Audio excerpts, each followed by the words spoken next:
So hello, my name's Rob, this is Cattle Rabbit Scale Model Studios. We should all know that by now. And today I'm going to show you how to make these really cool little staircases that aren't actually that hard to make out of coffee stirrers. They are ridiculously easy. The ones I've actually made here are great for wargaming, as you can set your miniatures in it and they will stay held up in place. Like I said, they're just really easy, and I had a few people ask me about how I made mine over on Instagram for this particular piece, which is a little outpost for my ash waste nomads. And yeah, I thought I'd show you how to make it using this Zone Mortalis piece here. It's a little bit higher. I'm not going to work entirely to specification, but you will get the gist.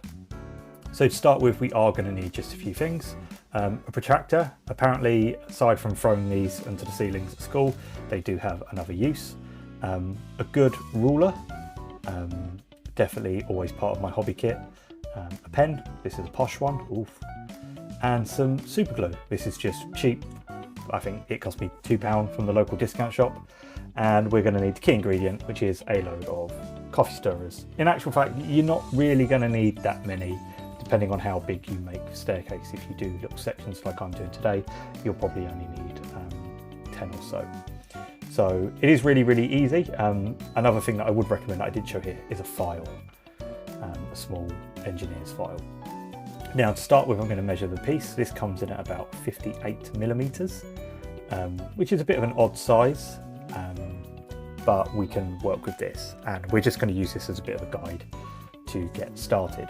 Obviously, if you are making it to other pieces and things like that, then by all means you will need to adjust your sizing.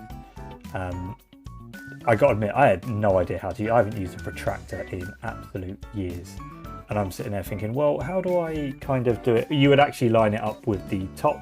We know it's 60 mil, and then you would measure across, and that would be your kind of cross section. However, I was quite lucky with the one I had here. Using a coffee stick. In fact, the inside section, I'm not going to use that one, it was a little bit bowed, just there actually measures 60 millimeters. Obviously, we are going to be doing the outside sections first, so do try and get coffee sticks that are fairly straight. Coffee sticks are incredibly cheaply made, they tend to be bowed and bent and things like that. So if you do have a lot of them and you would like them to be straight, a little tip I can give you is to put them in a shallow tray of water, let them soak overnight, and then lay them out flat and put a very heavy book on them. And after a couple of days, once they're dry, they should be all fairly straight. So all I do is here is I mark my horizontal and my vertical sections. And then all I'm going to do is, using a pair of hobby nips, I'm just going to line it up as straight as I can and just pop the ends off. You can have great fun with these, shooting this at people, because whenever you do cut coffee stirrers like this, these sections will just ping off. If you're good enough, you could probably do some damage. So I'm quite happy with how that looks. It lines up quite nicely with my piece. It is going to end up a little bit shorter because we need to make a top step. So all I do is I cut out 2 of these. Now, using the little engineer's file that wasn't pictured earlier, all I would recommend is, if you use hobby nips, a little bit of sandpaper or a file just to flatten out the areas. Coffee stirrers, once again, are incredibly cheaply made, so they're an incredibly soft wood, meaning they do they sand really easily. I would just take a couple of seconds just to run the file up and down each piece, just to avoid it splintering or any rough edges or things like that. And same again, I'm just holding the file as flat as I can. I'm just eyeballing it really, just to take off any sharp little bits. So we are left now with 2 fairly identical pieces. Now, the nice thing about coffee stirrers is they're only a couple of millimeters bigger than an actual base. So I didn't really feel the need to adjust the height of any of the steps. It looks fairly accurate to me with wargaming. Now, rather than gluing these kind of sections just upright, which isn't going to be very good, what we're going to do is we are going to cut some small squares we're going to put a piece in as a spacer, and then we're going to add more squares. This is a really easy method to do, and all you need to do is just nip off some small sections of the stick, and we're going to repeat this all the way until we've got enough to cover the entirety of the the stair runner on the side piece. I actually always keep mine like this to avoid making two right hand sides, so I keep it as a right hand and left hand. For the purpose of this, I'm going to show you the left hand. I did the right hand off screen. So all we're going to do, now we've cut all these tiny pieces of coffee stirrer, we're just going to pop them on, and then what I'm going to do is, while I wait for the super glue to set, I'm just going to push my ruler up against the bottom of the stirrer to make sure that this bottom section is entirely flat. Don't worry about sections hanging off, we're going to deal with that at the end. The most important thing is to try and get them fairly straight. I'm not too fussed with how mine are looking because I'm going to use it for Necromunda, so I don't mind a bit of a ramshackled look. All I do is I work on each step section by section each time. So I put the twos together, making sure I make the apex point as accurate as I can. I put a coffee stirrer just in between them, and then all I do is I put a bit of super glue, and then I put my next little spacer on. Then I remove the coffee stirrer once I've done both sides, and then I know I've got a nice little tight wedge for when we come to make our steps. And then all I'm really going to do is repeat this process all the way up the actual piece. It's a little bit tedious, it goes by quite quickly. Just make sure you do each step together if you want it to be very, very accurate. Also, once again, and it's something that I keep talking about, is coffee stirrers are incredibly cheaply made. So they do vary in thickness and stuff like that. So I would always try, and if you're going to use the left and the right, I would use the same bit for each step before I change to the next stirrer, as some of the pieces are slightly thinner. And all I do is, once again, once it's all been repeated, everything's nice and dry and they've had about 10 minutes to kind of set. This isn't, a long process. And then all I'm going to do is taking my hobby nips, I'm just going to cut off all of the little edges following the straight edge of the coffee stirrer, and that's really the hard part done. And I personally don't think it was that hard to do. In actual fact, do just make sure you don't nip off the top just yet, because we do need to make sure that everything is lined up as well as it could be, should we say. Like I said, if you are going for extremely accurate, then do take a bit more time than I have. Then, using my engineer's file, all I do is I come in and I just sand just in the edges, just to remove any sharp bits and make sure that the wood's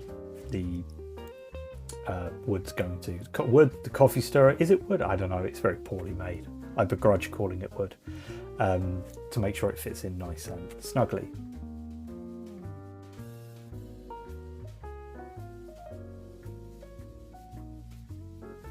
This section is worth just spending a bit of time doing, just to make sure everything kind of fits.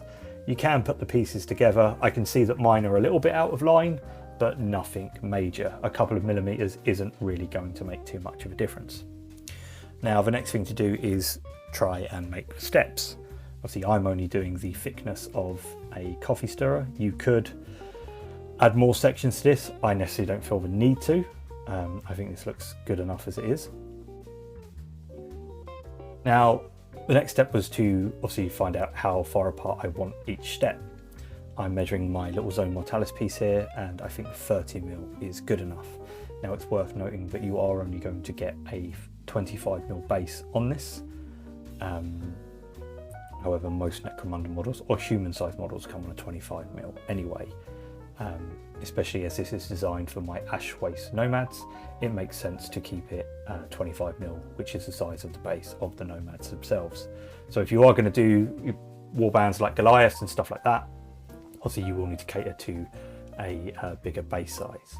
So all I do is I nip the end off a stirrer, I line it up with the size, which is 30mm, and then holding it, I just nip it. Then all I do is I repeat this process, and I check each time that it will fit in my little notches there. Once I've cut enough sections, all I'm going to do now is we're going to start actually assembling the stairs.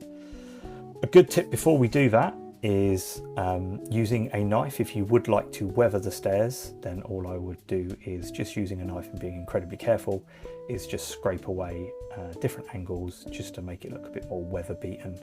You can take chips and chunks and things like that out of it, you know, hit a file against it and things like that, and it gives you a really good weathered effect.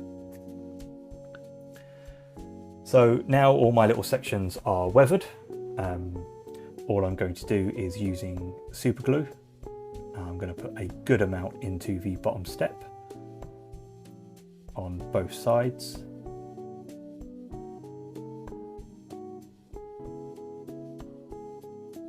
Just make sure that there is a nice amount in there. Then all I'm going to do is I'm going to put the first step into the first section. This does get a lot easier. This first step can be quite fiddly because you do have to you might need to jiggle it around a little bit. I found with getting a straight edge and lining up using these squares on my cutting mat, I was able to just kind of eyeball a fairly straight size, just hold it in place for a couple of seconds, and yeah, just, you know, really let this first step set. So do make sure it's, you know, it's not going anywhere. Then all I do is, from then on, just a good amount of glue on each end of each step. I come into the middle section, as this is just going to help me work with the steps a little bit more, as the stairs will now be braced, and just make sure that they are in there. You've got a little bit of working time before the super glue really starts to grab and stuff, and obviously do be conscious of having steps set at the front of the coffee stirrers as opposed to the back. I let mine hit the cutting mat, so I know they are all resting against the back, and they're all going to be of even spacing, which means they're going to jut out at a fairly consistent rate. As you can see here, it's looking a little bit wonky. Don't worry too much, it will straighten out as you put more of the runners in. I've worked my way up it now, and I'm just about to put the last section in. As you can see, I think there's some ramshackle stairs. It's looking quite good. Once the last section is in and it's pushed right to the back and it's set, then all I'm going to do is I do leave this for about 5 minutes or so, just to make sure that it is fully set and dry. Super glue dries really, really quickly.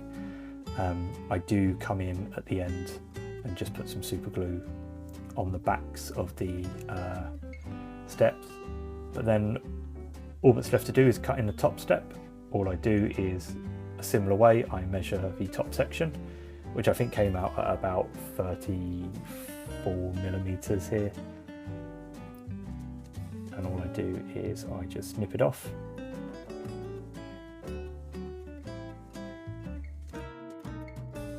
And then it's the same type of process. I put a good amount of super glue just at the very top. Here I do put a fair bit as well, just to make sure it's, you know, it's really on there.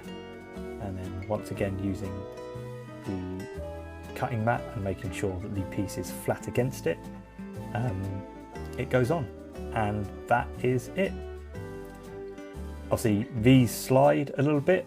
On a Zone Mortalis board, it probably won't do that because it will catch on pieces of scenery.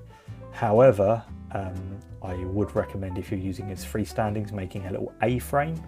I'm actually not going to do that for this piece because I want it to fit a certain aesthetic on my Ashwaste Nomads terrain pieces. But all I would do is I would join 2 coffee stirrers just to make a little L shape, and I would put them on both sides, and that's it. You've got a set of stairs. You know, really easy to make. If you do keep them fairly modular, you can, you know, rest them up against other terrain pieces and things like that, and they do become quite a versatile, you know, bit. They fit my Ashwaste Nomads really well, and obviously they're not gonna go anywhere in a hurry, so that's really all there is to it. I did make some ladders as well and things like that, which I'm gonna revise my method on doing that before I show you guys how I'm doing ladders and stuff. But voila, that is all there is to it. I've said the word coffee stirrers a hell of a lot here, I do apologise. But once again, if you like my content, do please consider just dropping a like, a comment, subscribing, anything, it helps me out. And if you've got any suggestions of what you'd like to see me tackle next, please just leave them in the comments below. Any additional information will be in the description, and I will see you all next time. Thank you and take care.